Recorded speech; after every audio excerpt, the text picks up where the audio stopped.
Anong mensahe ang kailangang marinig? Ng mga Taurus sa period na to. Pwede nangyayari na itong magiging reading natin or mangyayari pa lang. Kung hindi man para sa inyo, itong magiging reading natin, edi baka para sa someone na malapit sa inyo o sa someone na kakilala nyo mismo. Baka may inabas na gender mamaya, gawin nyo na ng energy. Masculine at feminine energy. Pwede rin naman na wag nyo nang pansinin ang gender. Hindi ko masasabi kung anong magiging reading, kung positive ba o negative. Depende sa kung anong mapipick up kong energy. Walang masama kung papanoorin ang Sun, Moon at Rising sign. Kasi bakalin man sa mga yan ay mag-resonate na sa sitwasyon nyo. So, meron tayo ditong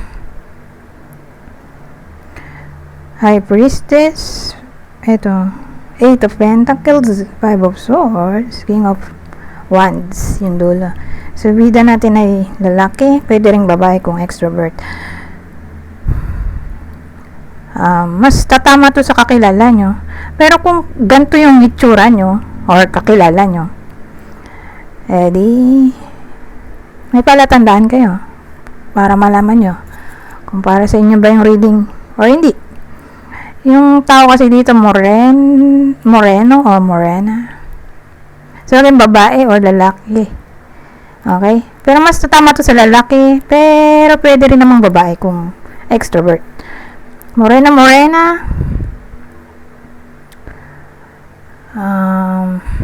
Ano pa nga ba pag ganyan? Morena. Sabihin natin confident, assertive, dramatic, courageous, go-getter, action-oriented, humorous. Ano pa ba? Parang siya, fire sign yung energy.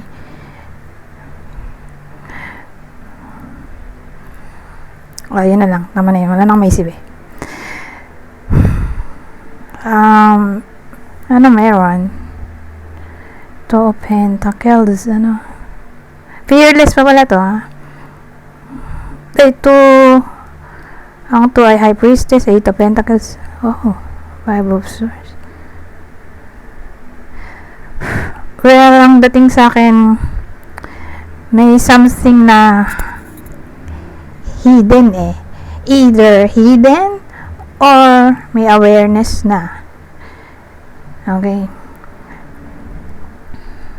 Regarding possible unfair treatment, deceptiveness, saan yun? Sa work. Sa workplace. Para lang to sa mga taong may work. Okay, kasi may 8 of Pentacles tayo doon. Pwede rin naman yan sa field ng education or work na may kinalaman sa teaching, coaching, basta nag-educate. Actually, pwede nga rin to sa, saan ko ba, ano ba yun? Saan ko ba nabasa yun? Hindi ko sure kung engagement din to. Grabe rin kung engagement.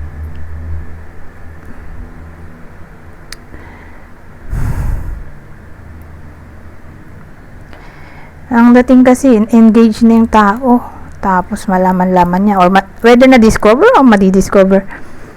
Ngayon nga, kung kailang engage na sila, doon niya malalaman or nalaman, na-discover or madi-discover na may nililihim pala sa kanya yung partner niya. At yung nililihim ay all about deceptiveness.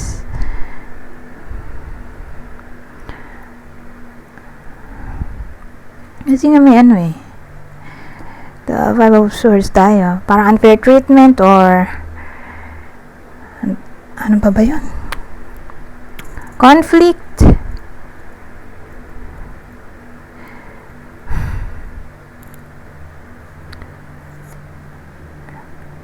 dito lalo na siguro kung long distance sila, so case to case basis, pero siguro mas applicable to sa long distance relationship kasi lack of communication din to actually lack of commitment nga rin yan.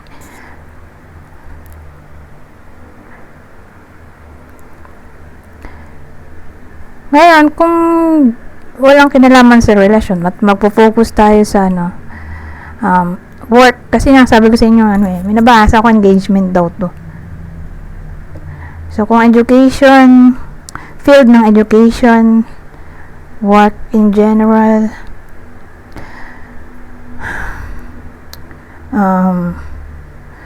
may unfair treatment or ano nga ba yung naisip ko, nakalimutan ko to unfair treatment or may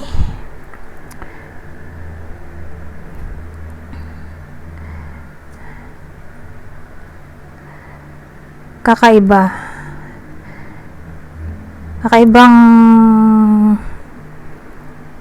pangyayari, let's say interruption na maaaring mangyari. Unknown kasi to so sabihin natin for some reason may experience yung iba sa inyo na interruption. So pag ganun interruption, unexpected siya na parang magiging cause para magkaroon ng delay sa pinoprocess or sa mismong ginagawa sa trabaho. Ito.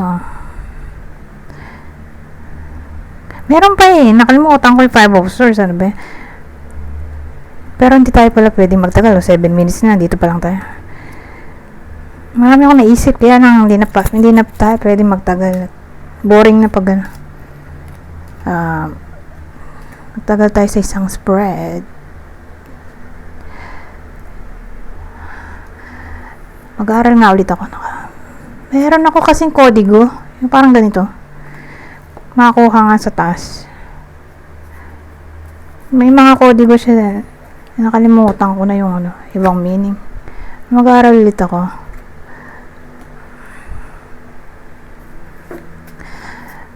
Anyways, dito na tayo sa susunod na deck. Ito taro to. Ito keeper.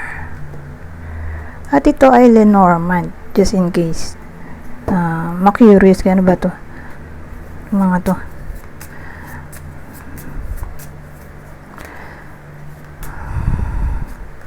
Kasi ito taro.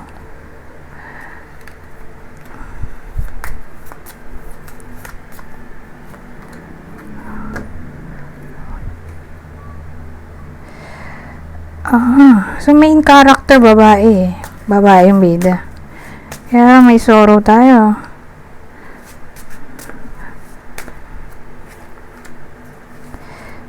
Pero sa case na to, paparating pa lang siya.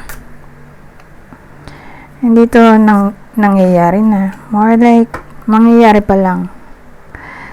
So may encounter pa lang ng iba sa inyo tungkol dito. Sa sorrow.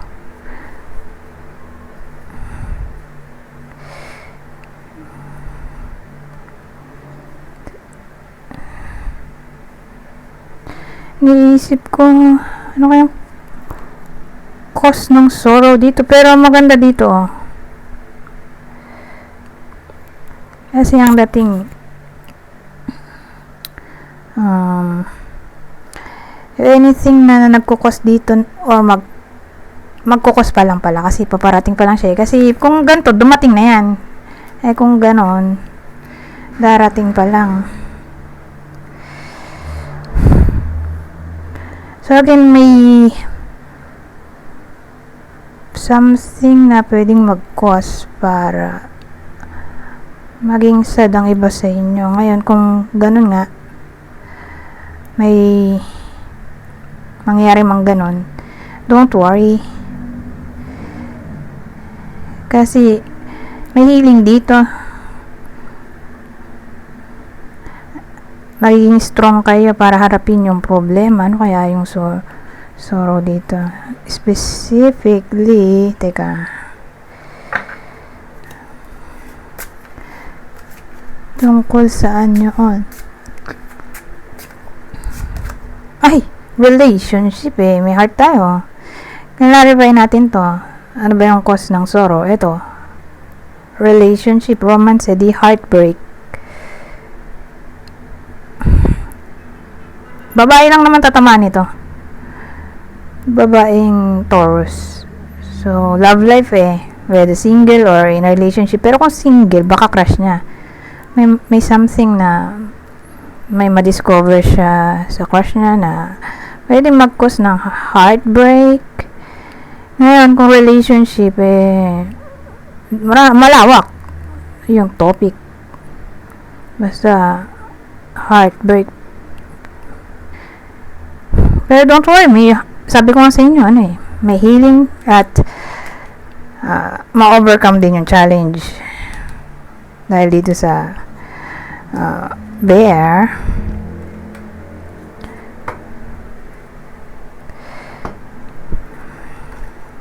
magiging strong para harapin mga problema. Saka makakabangon din. Yun yung point. Makakabangon sa pagkakalugmok.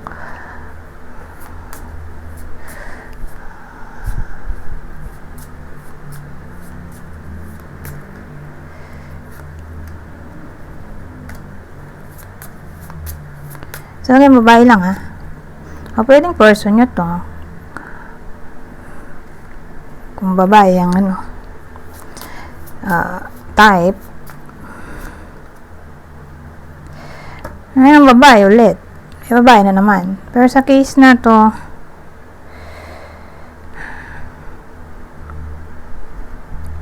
matandang babae to. Nakita nyo naman. Case to case basis. Kung nanonood ay LGBTQ, specifically babae, ang type niya babae rin, woman to woman connection, ito yung person niya. Okay, ngayon kung ang nanonood ay may third party, specifically lalaki, ito yung other woman niya. Ngayon, kung di applicable sa inyo yun at ang nanonood ay babae mismo at siya ay ayan, mga 40 pataas, di siya to. Sa face-to-face basis, pwedeng kayo mismo yan, o person nyo, basta ganun yung yung idea nung bida sa reading na to. Clue ba?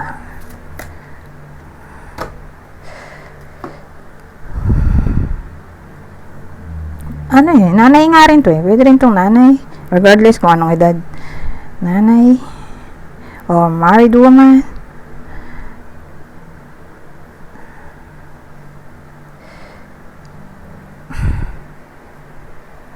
Ngayon. Meron tayong expectation. Ito, expectation. Di nga lang kita kasi yung ilaw. Pero nakalagay doon ay expectation, good lady, mountain, saka tower. Meron. May nihintay yung babae dito. Nihintay niya magbalik yung someone na hindi niya na nakakausap. Malik nangyayari na to. Hinihintay niya yung someone na binalak siya, na i-unblock siya, or hinihintay niya magbalik yung someone na ginost siya.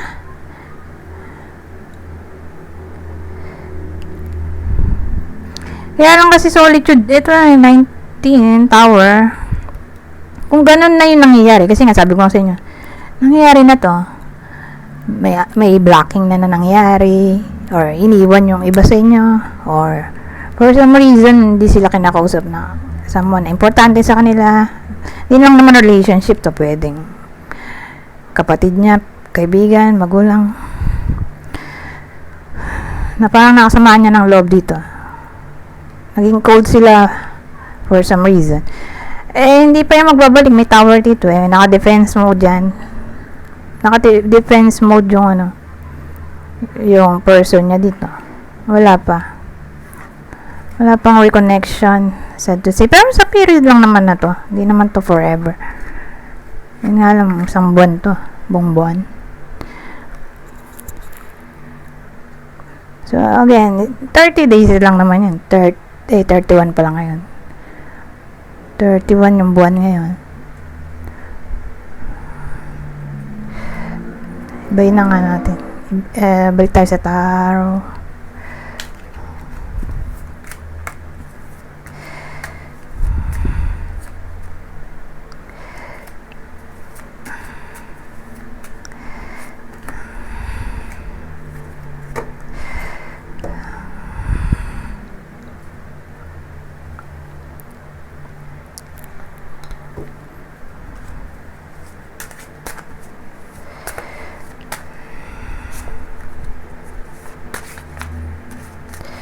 Pero lagyan natin ng tao yung kanina para malaman ng iba sa inyo kung sino yon. Kung para sa kanila ba yung reading o hindi. Ito yung tao na dito. Specific na tao na gusto nilang magbalik sa buhay nila, kaya lang for some reason wala pa hindi pa siya magbabalik.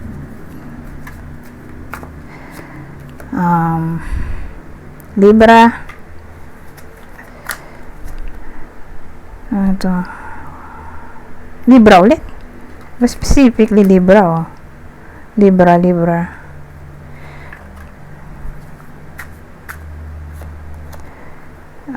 Hanged Man. Pisces. Neptune yan So again, Libra, Neptune. Libra, Pisces. Dito naman tayo.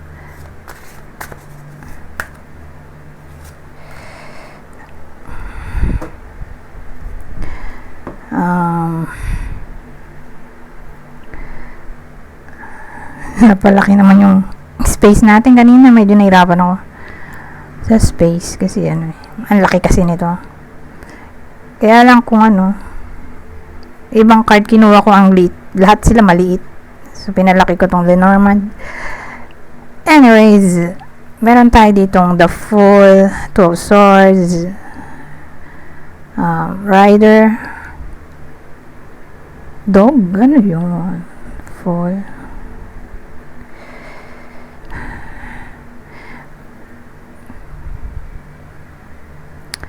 Well, ang dating dito,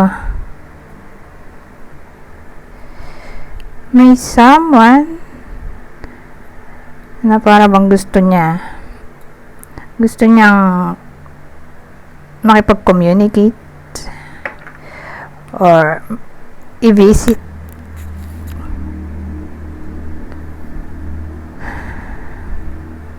yung kanyang person. Pero tingin ko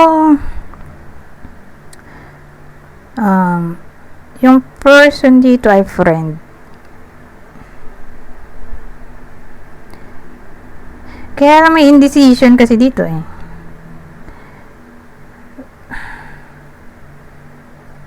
Wala mang pwedeng case. Sabihin natin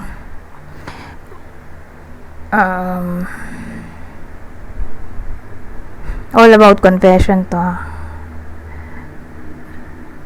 Kaya lang may indecision.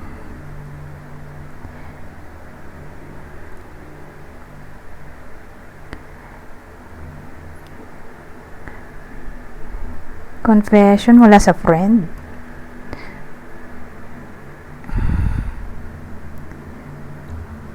Hindi natin masabi ng motibo nito, pero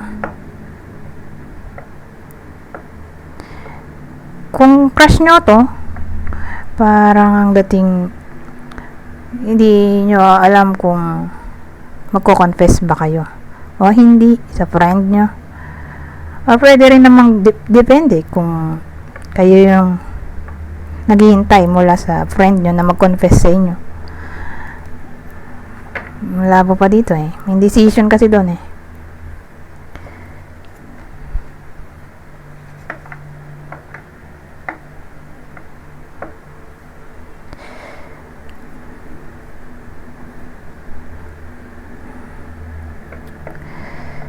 O yun, ganun dating eh. All about confession ng feelings. At ang topic ay Taurus at friend. Okay? Wala pang confession na maaaring mangyari. Kasi depende, kung lalaki yung nanonood, may crush siya, friend niya, ka-workmate, di niya pa masabi kung magko-confess na ba siya sa period na to. Although gusto niya, pero at the same time, natatakot siya kung torpe siya, or may fear of rejection or trust issues. Ngayon, kung babae yung nanonood, at siya yung tipo ng tao na I attract, ano yun? I don't chase, I attract. So, hindi siya go-getter or pursuer, at naghihintay siya ng confession mula sa crush niya. Wala pa eh. And nandun pa rin tayo sa waiting period dahil sa indecision dito. Hindi pa magko-confess yung crush niya, although sabihin natin nakakakita na siya ng signs na parang type siya, pero wala pa eh. Wala pang confession. Ito yung crush. So, para lang to sa mga may crush na ka-workmate, friend, or anyone na malapit sa kanya at type niya. Eto. So, yung friend or crush ay Sagittarius. Who knows, baka ex? Hindi eh. More like friend yun eh. Someone new. Di ex. So, yung crush. Sagittarius, Capricorn, Libra.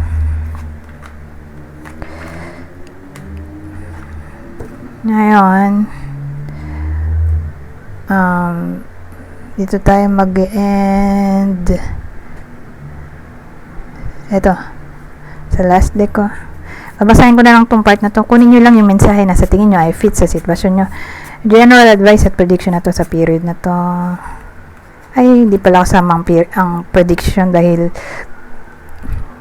specifically advice to eh. Yung kasi yung lagi kong dialogue. Pero sa case na to, purong advice lang. Sabi dito, admit your faults to one another and pray for each other so that you may be healed.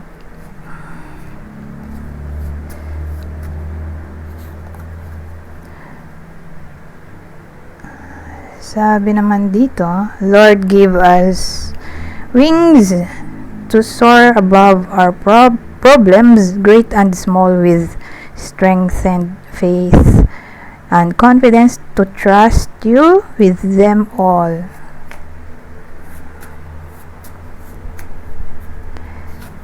Eto. So, sabi dito, if your brother sin against you, go and show him his fault, just between the two of you. If he listens to you, you have won your brother over. Matthew. Parang galing to sa Bible. Anyways, hanggang dito na lang. Goodbye for now.